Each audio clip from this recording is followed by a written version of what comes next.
तुलना ननंद वर्सेस भावजय. सूड कटकारस्थान सत्याचा विजय.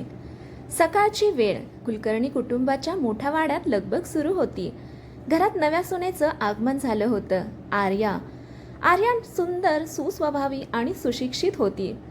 पण तिच्या आयुष्यातील खरा संघर्ष आता सुरू होणार होता. कारण त्या घरात आधीपासूनच होती ननंद कावेरी. घरातलं पहिलं पाऊल. आर्या ओटीवर उभी होती. सासूबाई आरती करत होत्या. आता पाय आत टाक ग आणि लक्षात ठेव, या घराची शान वाढवायची आहे, सासूबाई म्हणाल्या. आर्याने हसत घरात प्रवेश केला. पण तिच्या लक्षात आलं नाही की कुणीतरी तिला बारकाईने पाहत होतं. ती होती कावेरी. कावेरीचा कटाक्ष. कावेरी मनातच म्हणाली, बघूया किती दिवस टिकते ही परफेक्ट सून. तिच्या चेहऱ्यावर हलकीशी स्मितरेषा होती, पण डोळ्यात स्पर्धा होती. दुसऱ्याच दिवशी सकाळी सासूबाईंनी आर्याला सांगितलं, आज तू सगळ्यांसाठी नाश्ता बनव. आर्याने उत्साहाने स्वयंपाक सुरू केला. पोहा, उपमा, चहा सगळं अगदी छान झालं होतं. पण टेबलवर बसल्यावर कावेरीने पहिला टोमणा मारला. अगं आई, माझ्या हातचा पोहा खाल्लास का कधी? याला चव आहे का? सगळे शांत. आर्याच्या चेहऱ्यावरचा आनंद क्षणात मावळला. तुलना सुरू होते. सासूबाई म्हणाल्या, हो ग कावेरी, तुझ्या हातचा पोहा तर भारीच असतो. आर्याला वाटलं, माझं काही चांगलं नाही का? रात्री आर्या एकटीच रडत होती. मी एवढा प्रयत्न करते तरी मला का कमी लेखलं जातंय? तिचा नवरा रोहन तिला समजावत म्हणाला, कावेरी थोडी अशीच आहे, तू मनाला लावून घेऊ नकोस. पण आर्याच्या मनात पहिल्यांदाच एक प्रश्न निर्माण झाला, ही फक्त सुरुवात आहे की अजून पुढे वाईट होणार आहे? त्या रात्री कावेरी आपल्या मैत्रिणीशी फोनवर बोलत होती. ती म्हणत होती, ही आर्या ना मला अजिबात आवडली नाही. मी तिला या घरात टिकू देणार नाही. आर्या आणि कावेरी यांच्यातली ही स्पर्धा आता कुठे थांबणार? आर्या स्वतःला सिद्ध करू शकेल का? कावेरी आर्याविरुद्ध पहिला मोठा प्लॅन करते. सासूबाईंच्या मनात कोण बसेल, मुलगी की सून? घरात सुरू होणार मोठा वाद, कट आणि पहिला मोठा धक्का. सकाळची वेळ. घरात शांतता होती, पण ही शांतता वादळाच्या आधीची होती. आर्या नेहमीप्रमाणे लवकर उठून स्वयंपाकघरात काम करत होती. तिच्या चेहऱ्यावर कालच्या दुःखाची हलकीशी छाया होती, पण तरीही ती स्वतःला सावरत होती. कावेरीचा पहिला प्लॅन. कावेरी आपल्या खोलीत बसून विचार करत होती, ही आर्या सगळ्यांच्या नजरेत चांगली बनते. आता तिची खरी जागा दाखवायलाच हवी. ती हळूच उठली आणि स्वयंपाकघरात गेली. आर्या चहा बनवण्यात व्यस्त होती आणि कावेरीने संधी साधून साखरेच्या डब्यात मीठ टाकलं. नाश्त्याची वेळ. सगळे टेबलवर बसले होते. आर्याने प्रेमाने चहा सर्व केला. पहिला घोट घेताच सासूबाईंचा चेहरा बदलला. हे काय केलेस तू आर्या? चहात मीठ? सगळे चकित. आर्याच्या हातातून कप थरथर कापू लागला. आई, मी तर साखरच टाकली होती. कावेरीचा खोटा खेळ. कावेरी लगेच म्हणाली, आई, मी पाहिलं होतं, ती मोबाईलवर बोलत होती आणि लक्ष नव्हतं तिचं. आर्या थक्क झाली. कावेरी ताई, मी असं काही केलं नाही, पण कुणीच तिच्यावर विश्वास ठेवला नाही. सासूबाई रागात म्हणाल्या, आमच्या घरात अशी निष्काळजीपणा चालणार नाही. कावेरी कधीच अशी चूक करत नाही. पुन्हा एकदा तुलना. आर्याच्या डोळ्यात अश्रू आले. माझं सत्य इतकं कमजोर आहे का? आर्या रोहनकडे पाहत होती. तिला अपेक्षा होती की तो तिच्यासाठी बोलेल, पण रोहन फक्त शांत बसला. ते मौन आर्याच्या मनाला अजून खोल जखम करून गेलं. तिला एकटेपणाची जाणीव झाली. त्या रात्री आर्या खूप रडली. या घरात माझं कोणीच नाही का? तिच्या मनात एकटेपणाचं ओझं वाढत चाललं होतं. दुसऱ्या बाजूला कावेरी आरशात स्वतःकडे पाहत हसत होती. हा तर फक्त ट्रेलर होता, अजून खूप काही बाकी आहे. त्या रात्री सासूबाई रोहनला म्हणाल्या, मला वाटतं तू आर्याला थोडं समजावून सांग, नाहीतर आपल्याला कठोर निर्णय घ्यावा लागेल. आर्याला घर सोडावं लागणार का? रोहन खरंच तिच्या बाजूने उभा राहील का? कावेरीचा पुढचा प्लॅन किती धोकादायक असेल? आर्याच्या आयुष्यात येणारं मोठं वळण. एक गुपित उघड होणार. कावेरीचा प्लॅन उलटणार का? सत्याची चाहूल. आणि खेळ उलटायला सुरुवात होते. घरात वातावरण तणावपूर्ण होतं. आर्या अजूनही त्या चहाच्या घटनेतून सावरू शकली नव्हती. पण आज काहीतरी वेगळं होणार होतं. नवीन दिवस, नवीन ठराव. आर्या आरशासमोर उभी होती. आज मी रडणार नाही, आज मी स्वतःसाठी उभी राहणार, ती स्वतःलाच म्हणाली. तिच्या डोळ्यात आज आत्मविश्वास दिसत होता. एक छोटासा पुरावा. स्वयंपाकघरात काम करताना आर्याला एक गोष्ट लक्षात आली. साखरेचा डबा थोडा ओलसर होता आणि त्याच्या बाजूला मिठाचे कण पडलेले होते. आर्या थांबली. म्हणजे काल जे झालं ते अपघात नव्हता. तिच्या मनात शंकेची ठिणगी पेटली. ती सत्य शोधायचा निर्णय घेते. आर्याने ठरवलं, मला हे सगळं सिद्ध करायचं आहे, नाहीतर मी कायम चुकीचीच ठरणार. ती शांतपणे सगळं निरीक्षण करू लागली. कावेरीचा दुसरा डाव. कावेरी पुन्हा एक नवीन प्लॅन करत होती. यावेळी काहीतरी मोठं करायचं, जे थेट आईच्या मनात तिच्या विरुद्ध विष पेरलं जाईल. ती कपाटातून सासूबाईंचं एक महागडं सोन्याचा दागिना काढते आणि ते आर्याच्या बॅगेत लपवते. घरात खळबळ. दुपारी अचानक सासूबाईंचा आवाज घुमला. माझा दागिना कुठे गेला? सगळे घाबरले. कावेरी लगेच म्हणाली, आई, काल आर्या तुमच्या खोलीत गेली होती ना? सगळ्यांच्या नजरा आर्याकडे वळल्या. आरोप आणि धक्का. सासूबाई संतापाने म्हणाल्या, आर्या, तुझ्यावर आम्ही विश्वास ठेवला आणि तू चोरी केलीस. आर्या हादरली. आई, मी असं काहीच केलं नाही. पण कुणी ऐकायला तयार नव्हतं. बॅगेची तपासणी. कावेरीने मुद्दाम आर्याची बॅग उघडली आणि दागिना त्यात सापडलं. सगळे स्तब्ध झाले. आर्याच्या पायाखालची जमीन सरकली. विश्वास पूर्णपणे तुटतो. रोहनही रागाने म्हणाला, आर्या, मी तुझ्यावर विश्वास ठेवला होता, पण तू असं करशील असं वाटलं नव्हतं. हा शब्द आर्याच्या हृदयाला भोकसल्यासारखा वाटला. आर्याचा पहिला ठाम निर्णय. आर्या डोळ्यात अश्रू घेऊन म्हणाली, बस, आता पुरे झालं. मी काही चुकीचं केलं नाही आणि मी ते सिद्ध करणार. तिच्या आवाजात आज भीती नव्हती, तर आत्मविश्वास आणि राग होता. कावेरी थोडी घाबरते. कावेरी मनात म्हणाली, ही इतकी धाडसी कधीपासून झाली? काहीतरी बिनसलंय. त्या रात्री आर्या हळूच घरातल्या CCTV कॅमेराबद्दल विचारते. तिला काही पुरावा मिळणार का? कावेरीचा खोटा खेळ उघड होणार का? रोहनला आपली चूक कळेल का? CCTVमध्ये कैद झालेलं भयंकर सत्य. कावेरीचा सर्वात मोठा भांडाफोड. घरात होणार जबरदस्त स्फोट. CCTVचा स्फोट आणि नात्यांचा भंग. घरात तणाव शिगेला पोहोचला होता. आर्यावर चोरीचा आरोप आणि सगळ्यांचा तिच्यावरून गेलेला विश्वास.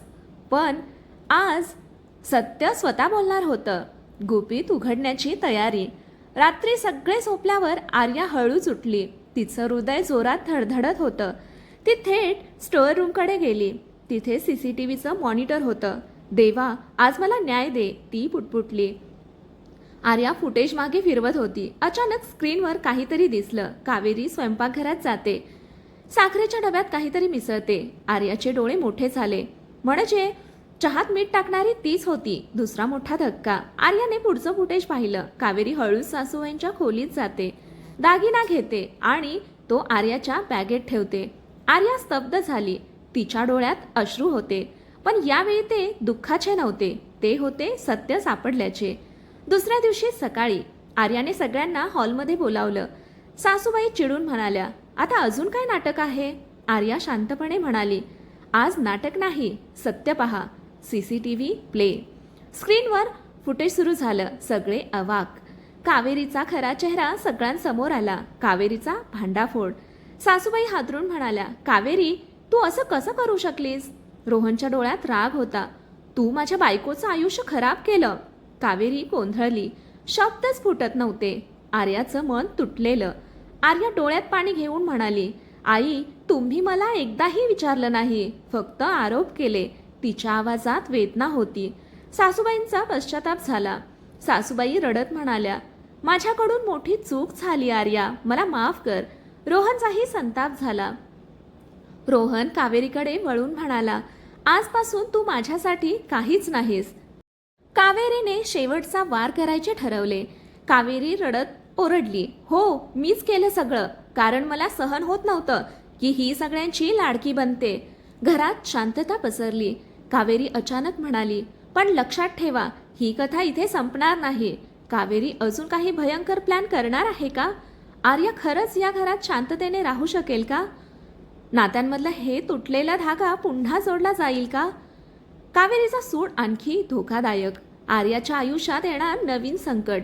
घरात पुन्हा एकदा मोठं वादळ, सुडाची ठिणगी आणि नव्या संकटाची सुरुवात.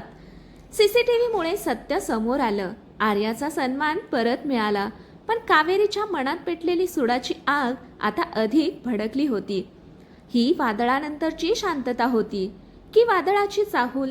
कारण घरात वरवर शांतता होती. सासूबाई आर्याशी प्रेमाने बोलत होत्या. रोहन तिची काळजी घेत होता. पण आर्याच्या मनात एकच विचार, कावेरी इतक्या सहज हार मानणार नाही. कावेरीने नवा डाव आखला. कावेरी आता पूर्णपणे बदलली होती. ती मनात म्हणाली, या घरात मला वाईट दाखवलं गेलं. आता मी असं काही करणार की सगळं घरच कोसळेल. ती थेट रोहनच्या ऑफिसमध्ये गेली. ऑफिसमध्ये तिने धक्कादायक खेळ खेळायचं ठरवले. कावेरीने रोहनच्या बॉसला खोटं सांगितलं. सर, रोहन कंपनीचे काही महत्त्वाचे डेटा बाहेर लीक करत आहे. बॉस हादरले. हे खूप गंभीर आहे. आम्हाला तपास करावा लागेल. रोहनवर संकट आले.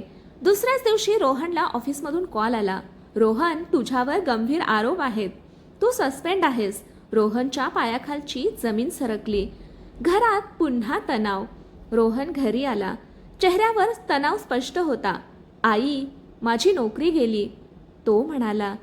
सासूबाई धक्का खाऊन बसल्या. आर्या चिंतेत पडली. हे अचानक कसं काय झालं? आर्याला संशय आला. आर्याच्या मनात लगेच कावेरीचा विचार आला. हे सगळं तिचं काम असू शकतं. रोहनचा आत्मविश्वास तुटू लागला. रोहन म्हणाला, मी काहीच केलं नाही, पण कोणी ऐकायला तयार नाही. आर्या त्याचा हात धरून म्हणाली, मी आहे ना, आपण हे सत्य बाहेर आणू. कावेरीला मात्र आनंद झाला. दुसऱ्या बाजूला कावेरी फोनवर हसत होती. आता बघते ही आदर्श सून कशी वाचवते सगळं. आर्याचा दुसरा ठाम निर्णय होतो. आर्या मनात ठरवते, यावेळेस मी फक्त स्वतःसाठी नाही, माझ्या नवऱ्यासाठी लढणार. तिच्या डोळ्यात पुन्हा एकदा तीच जिद्द दिसत होती. आर्याला अचानक एक कॉल येतो. मॅडम, तुमच्याकडे काही पुरावे असतील तर लगेच ऑफिसमध्ये या, नाहीतर उशीर होईल. आर्या वेळेत सत्य सिद्ध करू शकेल का? आर्याचा हा सर्वात मोठा प्लॅन यशस्वी होणार का? रोहनची नोकरी कायमची जाणार का? ऑफिसमध्ये मोठा खुलासा. कावेरीच्या कटाचा नवीन पुरावा. आर्याची सर्वात मोठी लढाई. पुरावाही आणि प्रतिष्ठेची लढाई सुद्धा. रोहनवरचे आरोप, घरातील तणाव आणि कावेरीचा वाढता सूड, या सगळ्याच्या मध्ये आता आर्या उभी होती. फक्त सून म्हणून नाही, तर एक योद्धा म्हणून. तो रहस्यमय कॉल, आर्याला आलेला कॉल तिच्या मनात घुमत होता. तुमच्याकडे पुरावे असतील तर लगेच या. ती लगेच तयार झाली. रोहन, आपण ऑफिसमध्ये जाऊया, अजून सगळं संपलेलं नाही, ती ठामपणे म्हणाली. ऑफिसमध्ये चौकशी होणार होती. रोहन आणि आर्या ऑफिसमध्ये पोहोचले. बॉस गंभीर चेहऱ्याने म्हणाले, रोहन, तुझ्या कंपनीचा डेटा लीक केल्याचा आरोप आहे आणि आमच्याकडे काही ईमेल्स आहेत. रोहन चकित, सर, मी असं काहीच केलं नाही. आर्याची बुद्धिमत्ता तिने वापरली. आर्याने शांतपणे विचारलं, सर, ते ईमेल्स कुठल्या डिव्हाइसवरून पाठवले गेलेत? IT टीमने तपास केला. हे ईमेल्स रोहनच्या लॅपटॉपवरून नाही, तर दुसऱ्या IP ॲड्रेसवरून पाठवले गेलेत. सगळे स्तब्ध. सत्य जवळ येतं. आर्या म्हणाली, म्हणजे कोणीतरी मुद्दाम रोहनला फसवतंय. बॉसही गंभीर झाले. हो, आणि आम्हाला त्या व्यक्तीचा शोध घ्यावा लागेल. त्याच वेळी IT टीमने सांगितलं, त्या IP ॲड्रेसचं लोकेशन रोहनच्या घराजवळचं आहे. आर्याच्या मनात लगेच नाव आलं, कावेरी. घरी आल्यावर आर्याने थेट कावेरीला विचारलं, कावेरी ताई, तुम्ही रोहनला फसवलं का? कावेरी थोडी घाबरली, पण लगेच स्वतःला सावरत म्हणाली, तुला वाटतं मी इतकी खाली जाईन? आर्याचा जोरदार प्रत्युत्तर. आर्या ठाम आवाजात म्हणाली, हो, कारण तू आधीच मला फसवलं आहेस आणि आता माझ्या नवऱ्यालाही. घरात पुन्हा एकदा तणाव निर्माण झाला. रोहनलाही संशय आला. रोहनही म्हणाला, कावेरी, जर हे खरं असेल तर मी तुला कधीच माफ करणार नाही. कावेरीच्या चेहऱ्यावर भीती दिसू लागली. आर्याने शेवटची चाल खेळायचं ठरवलं. आर्या शांतपणे म्हणाली, माझ्याकडे अजून एक पुरावा आहे, पण तो मी योग्य वेळी सगळ्यांसमोर आणेन. कावेरी पूर्णपणे घाबरली. त्या रात्री कावेरी एक भयंकर निर्णय घेते. जर सत्य बाहेर येणार असेल तर मीच काहीतरी मोठं करणार. कावेरी काय करणार आहे? आर्याचा पुरावा काय आहे? रोहनचं करिअर वाचेल का? कावेरीचा सर्वात धोकादायक प्लॅन, आर्याच्या जीवावर येणारं संकट आणि घरात होणार मोठा अपघात, जीवावर बेतलेला खेळ आणि सत्याची किंमत. घरात तणाव टोकाला पोहोचला होता. आर्याच्या हातात पुरावा आणि कावेरीच्या मनात भीती, पण भीतीतूनच जन्म घेतो सर्वात धोकादायक निर्णय, कावेरीचा भयंकर प्लॅन. त्या रात्री कावेरी एकटीच बसली होती. जर आर्याने पुरावा सगळ्यांसमोर आणला तर माझं सगळं संपेल. नाही, त्याआधीच मला काहीतरी करावं लागेल. तिच्या डोळ्यात आता द्वेष नव्हता, तर वेडेपणा होता. दुसऱ्या दिवशी सकाळी आर्या नेहमीप्रमाणे स्वयंपाकघरात गेली. तिला माहीत नव्हतं गॅसचा नॉब आधीच उघडलेला होता आणि संपूर्ण किचनमध्ये गॅस पसरलेला होता. हा सगळा कावेरीचा प्लॅन होता. आर्या मॅस्टिक पेटवणार इतक्यात तिला अचानक काहीतरी विचित्र वास आला. ती थांबली. गॅसचा वास. तिचं हृदय जोरात धडधडलं. आर्याने लगेच खिडक्या उघडल्या. गॅस बंद केला. मोठा अपघात टळला. ती हादरलेली होती. आर्या मनात म्हणाली, हे सगळं योगायोग असू शकत नाही. कुणीतरी मुद्दाम केलंय. तिच्या डोक्यात पुन्हा एकच नाव, कावेरी. भावनांचा स्फोट होतो. आर्या थेट कावेरीच्या खोलीत गेली. ताई, तुम्ही मला मारण्याचा प्रयत्न केला का? ती ओरडली. कावेरी घाबरली, पण लगेच रागात म्हणाली, हो, कारण तू माझं आयुष्य उद्ध्वस्त केलंस. इतक्यात सासूबाई आणि रोहन तिथे आले. कावेरी, तू काय बोलतेस? सासूबाई हादरल्या. कावेरी रडत म्हणाली, हो, मला तिचा तिरस्कार आहे आणि मला ती या घरात नको आहे. रोहनचा संताप झाला. रोहन रागाने ओरडला, तू वेडी झाली आहेस का? तू माझ्या बायकोचा जीव घेणार होतीस? कावेरीचं मन तुटलं. कावेरी अचानक शांत झाली. ती खाली बसली आणि रडत म्हणाली, मी एकटी पडले होते. सगळ्यांचं प्रेम तिच्याकडे गेलं आणि मी हरवत गेले. आर्याचा मोठा निर्णय. आर्या डोळ्यात पाणी घेऊन म्हणाली, ताई, तुम्ही मला त्रास दिला, पण मी सगळं तुमच्यासारखी नाही.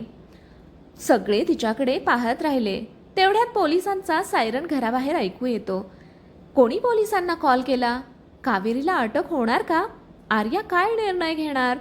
पोलिसांसमोर मोठा निर्णय, कावेरीच्या आयुष्यात मोठं वळण आणि आर्याचा धक्कादायक निर्णय, कायद्याचा दरवाजा आणि क्षमतेची परीक्षा.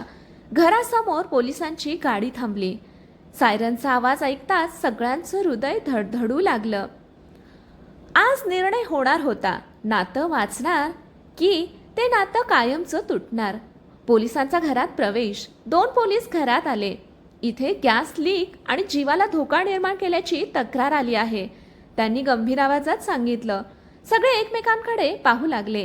कावेरी घाबरते. कावेरीचे हात थरथरत होते. ती हळूच मागे सरकली. आता सगळं संपलं, ती मनात म्हणाली. सत्य समोर येतं. पोलीस विचारतात, कोण आहे जबाबदार? घरात शांतता. सगळ्यांच्या नजरा आर्याकडे वळल्या. आर्याचा अंतर्गत संघर्ष. आर्याच्या मनात वादळ सुरू होतं. हीच वेळ आहे सत्य सांगून न्याय मिळवण्याची. पण ती माझी नणंद आहे, या घराचा भाग आहे. तिच्या डोळ्यात अश्रू तरळले. कावेरीला पश्चाताप झाला. कावेरी अचानक आर्याच्या पायावर पडली. माफ कर मला, मी खूप मोठी चूक केली. मला शिक्षा झाली तरी चालेल, पण मला माफ कर. घरात सगळे स्तब्ध. आर्याचा मोठा निर्णय. आर्या काही क्षण शांत उभी राहिली आणि मग ती पोलिसांकडे वळून म्हणाली, सर, हा फक्त एक अपघात होता. कुणीही मुद्दाम केलं नाही. सगळे चकित. सगळ्यांना धक्का. रोहन म्हणाला, आर्या, तू काय करतेस? सासूबाईंच्या डोळ्यात पाणी आलं. कावेरी पूर्णपणे स्तब्ध झाली. क्षमतेची ताकद. आर्या शांतपणे म्हणाली, चूक झाली आहे, पण नातं तोडून नाही तर सुधारून आपण जगू शकतो. तिच्या शब्दात एक वेगळीच ताकद होती. कावेरीत बदल झाला. कावेरी रडत म्हणाली, आज तू मला जिंकलंस आर्या. मी तुला हरवायला निघाले होते पण स्वतःच हरले. पोलीस निघून गेले. घरात शांतता होती, पण यावेळी ती शांतता समजुतीची होती. रात्री कावेरी एक निर्णय घेते. मी काही दिवसांसाठी घर सोडते. मला स्वतःला बदलायचं आहे. कावेरी खरंच बदलणार का? आर्याचा हा निर्णय योग्य ठरेल का? पुढे काय नवीन संकट येणार आहे? कावेरी घर सोडते, पण का? आर्याच्या आयुष्यात येणार नवीन व्यक्ती, जुन्या जखमा पुन्हा उघडणार, दूर गेलेली ननंद आणि नव्या वादळाची चाहूल. कावेरी घर सोडून गेल्यापासून घरात एक विचित्र शांतता पसरली होती. वाद नव्हते, टोमणे नव्हते, पण तरीही काहीतरी अपूर्ण वाटत होतं. आर्या मनात म्हणाली, शांतता आहे पण मनाला समाधान नाही. कावेरीचा नवा प्रवास.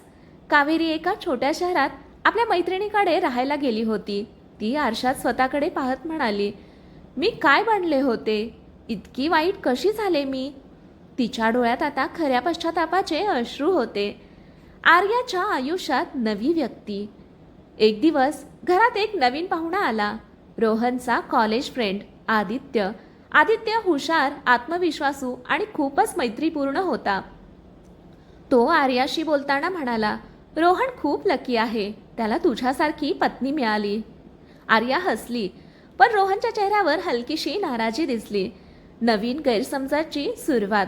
आदित्य आणि आर्या हसत गप्पा मारत होते. ते पाहून सासूबाई मनात विचार करू लागल्या, हे दोघं जरा जास्तच जवळ येत आहेत का? रोहनच्या मनात शंका. त्या रात्री रोहन शांत होता. आर्या विचारते, काय झालं? रोहन थोड्या रागात म्हणतो, तू आणि आदित्य खूप वेळ एकत्र होतात. आर्या चकित, तू असं विचार करतोस? विश्वास पुन्हा डळमळतो. आर्याच्या डोळ्यात दुःख होतं. एकदा आधीच तू माझ्यावर विश्वास ठेवला नाहीस, आता पुन्हा? रोहन गप्प बसला. त्याच वेळी कावेरी ज्या शहरात होती तिथे तिला एक माणूस भेटतो. तो म्हणतो, तुला तुझ्या भावाच्या घराचा बदला घ्यायचा आहे का? कावेरी घाबरते. तू कोण? तो हसतो, जो तुझी मदत करू शकतो. धोक्याची चाहूल. कावेरीच्या आयुष्यात एक नवीन व्यक्ती आली होती, जी तिच्या कमकुवतपणाचा फायदा घेणार होती. त्या माणसाने कावेरीला एक फोटो दाखवला. त्या फोटोमध्ये आर्या आणि आदित्य एकत्र हसताना दिसत होते. कावेरीच्या डोळ्यात पुन्हा एकदा राग चमकला. हा माणूस कोण आहे? तो कावेरीचा वापर करतोय का? आर्या आणि रोहनचं नातं पुन्हा तुटणार का? कावेरीचा अंतिम निर्णय. मोठं सत्य उघड आणि नात्यांचा शेवट की नवी सुरुवात? सत्य, पश्चाताप आणि नात्यांचा खरा विजय. सगळं एका टप्प्यावर येऊन ठेपलं होतं. गैरसमज, राग, सूड आणि तुटलेले विश्वास. आज ठरणार होतं, हे कुटुंब तुटणार की पुन्हा एकत्र येणार. कावेरी समोरचं सत्य. तो रहस्यमय माणूस कावेरीला म्हणाला, हे बघ, तुझ्या भावाची बायको दुसऱ्या पुरुषासोबत किती खुश आहे. कावेरी फोटो पाहते, पण यावेळी ती शांत राहते. ती हळूच म्हणते, नाही, आता मी कोणावरही आंधळा विश्वास ठेवणार नाही. मोठा खुलासा. कावेरी त्या माणसाचा फोन तपासते आणि तिला कळतं, तो माणूस म्हणजे रोहनच्या ऑफिसमधला एक कर्मचारी, ज्याला रोहनची पोस्ट हवी होती, म्हणून त्याने सगळा कट रचला होता. धक्कादायक सत्य उघड होतं. तोच माणूस रोहनवर खोटे आरोप करणारा, कावेरीला भडकवणारा आणि आता आर्या आदित्यबद्दल गैरसमज निर्माण करणारा. कावेरी हादरते. मी किती मोठ्या खेळात अडकले होते, ती स्वतःशी म्हणते. कावेरीचा परतण्याचा निर्णय. कावेरी घरी लगेच परतते. तिच्या चेहऱ्यावर भीती आणि पश्चाताप स्पष्ट दिसत होता. घरात त्यावेळी मोठा वाद चालू होता. रोहन रागाने म्हणत होता, मला काहीच समजत नाही आता कोणावर विश्वास ठेवायचा. आर्या डोळ्यात अश्रू घेऊन उभी होती. कावेरीचा प्रवेश. अचानक दरवाजा उघडतो. कावेरी आत येते. थांबा, सत्य मला सांगायचं आहे. कावेरी सगळ्यांसमोर कबूल करते, मी आधी चुका केल्या, पण यावेळी खरा गुन्हेगार दुसराच आहे. रोहनला फसवणारा आणि आपल्याला भांडवणारा त्याच्या ऑफिसमधलाच माणूस आहे. रोहनला धक्का बसतो. रोहन थक्क होतो. म्हणजे आर्या निर्दोष आहे आणि मी पुन्हा तिच्यावर शंका घेतली. विश्वास परत येतो. रोहन आर्याकडे पाहून म्हणतो, मला माफ कर, मी पुन्हा एकदा तुला समजून घेतलं नाही. आर्या हलक्या हसत म्हणते, यावेळेस मी रागवणार नाही, कारण मला माहीत आहे सत्य जिंकतं. कावेरीची शेवटची कबुली. कावेरी रडत आर्याच्या पायावर पडते. मी तुझ्यावर खूप अन्याय केला, पण तू मला नेहमी माफ केलंस. आर्याचा अंतिम निर्णय. आर्या तिला उचलते आणि म्हणते, नणंद भावजाई यांच्यात स्पर्धा नसते तर साथ असते. कुटुंब पुन्हा एकत्र. सासूबाई रडत म्हणतात, आज मला समजलं, तुलना केल्याने नाती तुटतात. सगळे एकमेकांना मिठी मारतात. घरात पुन्हा आनंद परततो. The end. एक संदेश. तुलना नात्यांना तोडते, विश्वास आणि समजूत त्यांना जोडते. नणंद भावजय, सूड, कट कारस्थान आणि शेवटी सत्याचा विजय. ही कथा आहे एका नणंद आणि भावजईच्या नात्याची, जिथे तुलना, गैरसमज आणि सूड यांनी नातं तुटण्याच्या उंबरठ्यावर आणलं. पण शेवटी सत्य, प्रेम आणि क्षमतेनं सगळं बदलून टाकलं. कथा वाचल्याबद्दल आणि ऐकल्याबद्दल खूप खूप आभार. कथा आवडली असेल तर कथेला लाईक करा, शेअर करा, कमेंट करा आणि आपल्या चॅनेलला सबस्क्राईब करा. धन्यवाद.